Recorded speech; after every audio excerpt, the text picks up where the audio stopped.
Baik, di sini saya akan menjelaskan bagaimana cara kerja sistem operasi.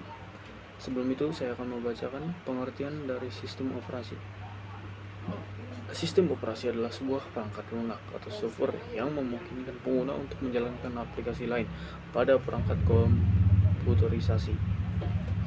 Bahkan sistem operasi adalah perangkat lunak yang memungkinkan kita untuk mengoperasikan smartphone, komputer, dan laptop.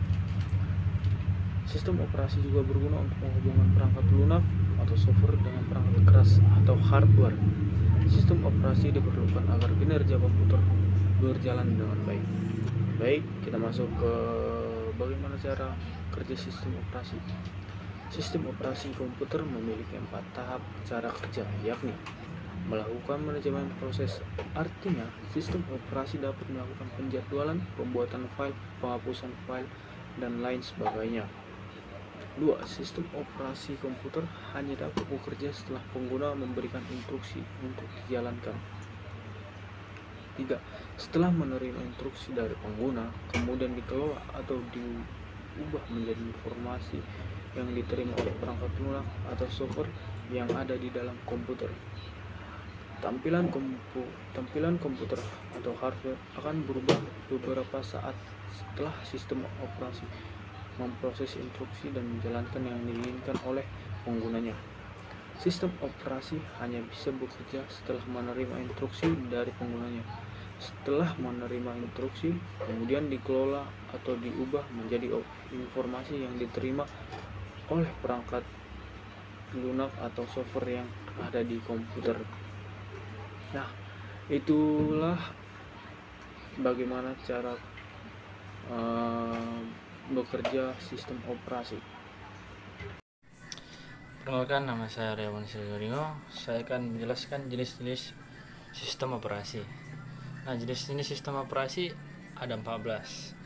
Apa aja? Yaitu sistem operasi standalone, sistem operasi jaringan, sistem operasi waktu nyata atau real time operating system, dan ada sistem operasi seluler, sistem operasi embedded, sistem operasi live CD, dan ada 1.DOS, yaitu sistem operasi yang merupakan cikal bakal dari Microsoft Windows.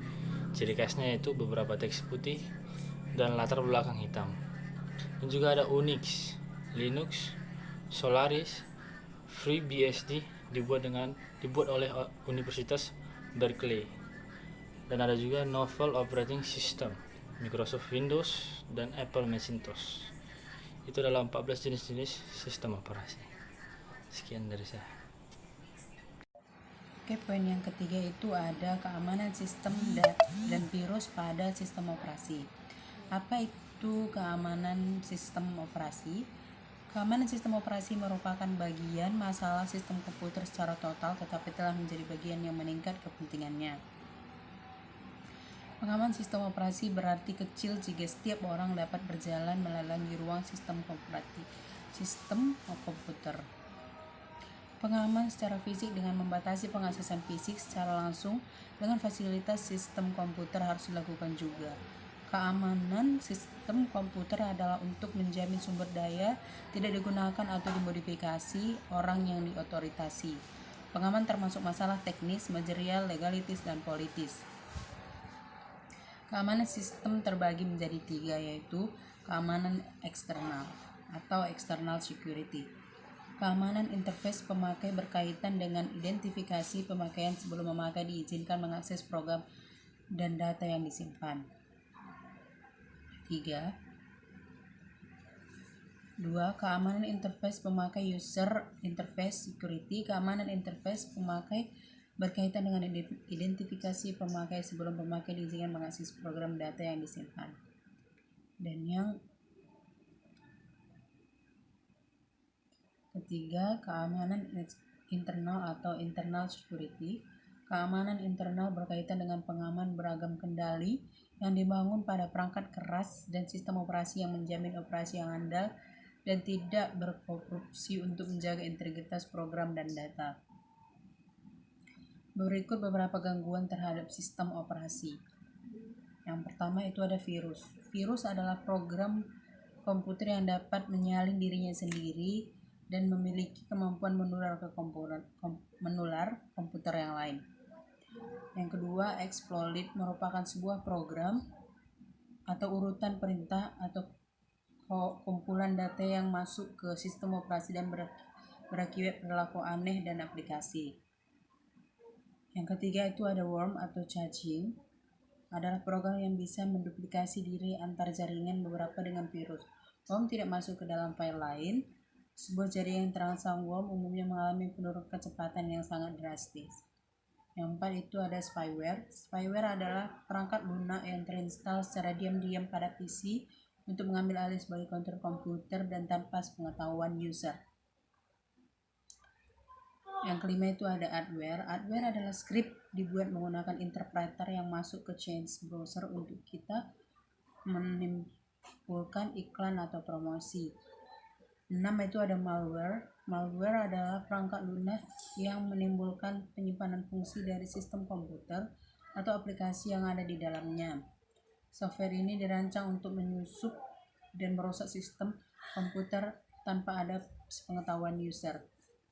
Penanganan yang dapat kita lakukan ketika sistem operasi kita terkena virus. Satu itu memasang antivirus. Memasang antivirus adalah benteng pertahanan pertama terhadap serangan virus dan kelenjaran dengan menginstal antivirus. Setidaknya akan sedini mungkin terdeteksi apabila ada sebuah program yang berniat jahat menyusup ke komputer kita. Yang kedua itu memberi software anti-spyware. Software anti-spyware sangat berguna untuk menanggulangi sebuah program yang menyusup ke dalam komputer dengan tujuan untuk memata-matai data kita, seperti username, password, dan kemudian ada dikirim ke pemilik program jahat yang digunakan untuk tujuan tertentu.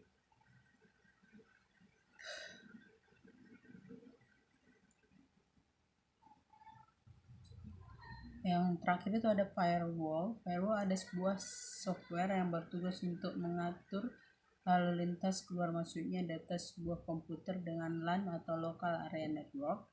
Contoh Windows Firewall. Dan yang